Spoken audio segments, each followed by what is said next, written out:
Welcome to మహా straight point. నేను శివరాం ప్రసాద్. ఈరోజు మన స్ట్రైట్ పాయింట్ 2025లో తెలంగాణను చూడాలంటే మూడు రకాలుగా చూడవచ్చు. ఒకటి, కాంగ్రెస్ రూల్లో 2025లో రేవంత్ రెడ్డి గారి నాయకత్వం సాధించింది.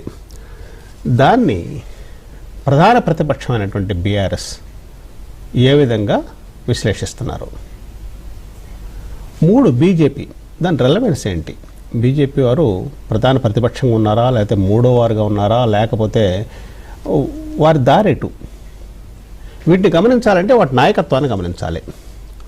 మొట్టమొదటగా కాంగ్రెస్, రేవంత్ రెడ్డి గారు 2024 డిసెంబర్ 9న చీఫ్ మినిస్టర్గా ప్రమాణ స్వీకారం చేసినప్పటి నుంచి 2 సంవత్సరాలు అయిపోయింది.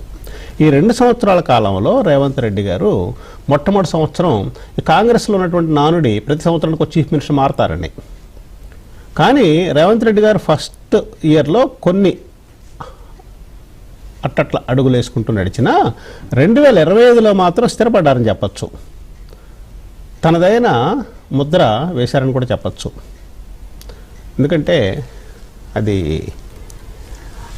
ఆ ఫ్యాక్షన్స్, దాంట్లోని ఫ్యాక్షన్స్ని, అంటే అనేక మంది మంత్రుల్ని, కాంగ్రెస్లో ప్రతి ఒక్కరూ సీఎం క్యాండిడేటే, వారందరినీ ఒక దారికి తీసుకురావటం, వారందరినీ కలిసికట్టుగా తీసుకెళ్ళటంలో ఒక ప్రయత్నం, ప్లస్ అసమ్మతిని కట్టడి చేయగలగటం. ఈ సిఐఏ ఇప్పుడు ఈ కాన్ఫరెన్స్లు పెట్టడం, అది పెట్టుబడుల సమీక్ష అవ్వచ్చు, లేకపోతే అందాల పోటీ అవ్వచ్చు, లేకపోతే మెస్సీతో ఫుట్బాల్ ఆడడం అవ్వచ్చు. ఒక ఇమేజ్ని క్రియేట్ చేసుకోవడం కోసం ఆయన హై రిస్క్ గేమ్ ఆడడం మొదలుపెట్టారు. ఇక హైడ్రా దగ్గరికి వచ్చేటప్పటికి మొట్టమొదటి హైడ్రా మీద విమర్శలు ఉన్నాయి. కానీ హైడ్రా కాపాడినటువంటి భూములు, అది సాగుతున్న తీరు, ఆ నెగిటివ్ని కూడా పాజిటివ్గా మార్చుకోగలిగారు.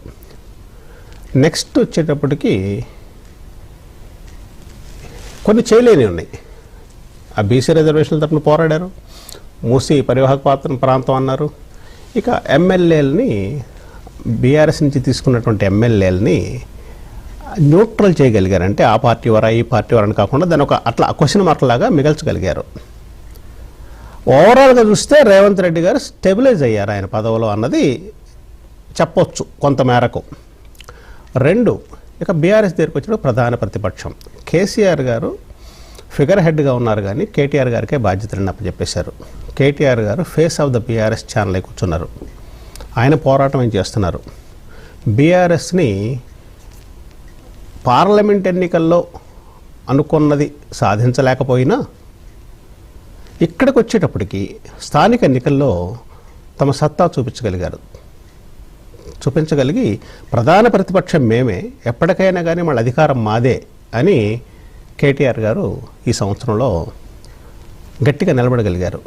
కానీ ఆయనకి థ్రెట్ ఎప్పుడూ ఉంది. కవిత రూపంలో అవ్వచ్చు, సరే హరీష్ రావు అని అనలేము, కానీ కవిత రూపంలో ఒక థ్రెట్ ఉంటుంది. అంటే ఇంటి పోరును ఆయన కట్టడి చేయగలగాలి. అది ఆయన ముందున్నటువంటి ఛాలెంజ్.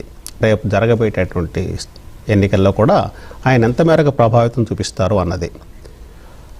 ఆ కేసీఆర్ గారు ఇచ్చినటువంటి ఫ్రీ హ్యాండ్ని ఆయన ఎంత మేరకు ఉపయోగించుకొని నెక్స్ట్ అధికారంలోకి రావడానికి ఆయన చేసే ఎటువంటి ప్రయత్నం జరగబోతుంది అనేది 26, 27 వాచ్ చేయాల్సి ఉంటుంది. ఇక బీజేపీ దగ్గరికి వచ్చేటప్పటికి బీజేపీ పార్లమెంట్లో బ్రహ్మాండమైన విజయం సాధించింది, మంచి ఓట్ షేర్ కూడా సంపాదించింది. కానీ ఇక్కడికి వచ్చేటప్పుడు, స్థానిక సంస్థలకు వచ్చేటప్పటికి వెనకబడిపోయింది. ఎందుకని అంటే గ్రామాల్లో పట్టు లేదా? పట్టు సంపాదించుకోవడానికి ఏం చేయాలి? అది కిషన్ రెడ్డి గారి వల్ల అవుద్దా, బండి సంజయ్ వల్ల అవుద్దా? ఎవరిని ముందుకు తీసుకెళ్తే, ఎవరిని లీడర్గా ప్రొజెక్ట్ చేయగలిగితే బీజేపీ ఒక పటిష్టమైన పార్టీగా కాంగ్రెస్కి, బీఆర్ఎస్కి పోటీ ఇవ్వగలదు అనేది వారి ముందున్న ఛాలెంజ్. ఈ ముక్కోణ పోటీ, ఈ 3 పార్టీల్లో ఎవరిది పైచేయి అవుతుంది అనేది కాలమే తెలియచెప్పాలి. ఈ నేపథ్యంలో దీని గురించి మనతో విశ్లేషించడానికి బీజేపీ నుంచి ప్రకాష్ రెడ్డి గారు ఉన్నారు, కాంగ్రెస్ నుంచి మానవతారాయ్ గారు ఉన్నారు, బీఆర్ఎస్ నుంచి డాక్టర్ బి విజయసాగర్ గారు ఉన్నారు, అనలిస్ట్ బండారు రామ్మోహన్ రావు గారు ఉన్నారు. ఇక వేధిస్తున్న సమస్య సైబర్ క్రైమ్ గురించి మాట్లాడడానికి పూర్ణచంద్రరావు గారు ఎక్స్ డీజీపీ ఉన్నారు. సరే, మొట్టమొదట అధికారంలో ఉన్నారు కాబట్టి కాంగ్రెస్ వారి దగ్గరికి వెళ్దాం. మానవతారాయ్ గారు, 2025 మీ విజయాలేంటి, వైఫల్యాలేంటి?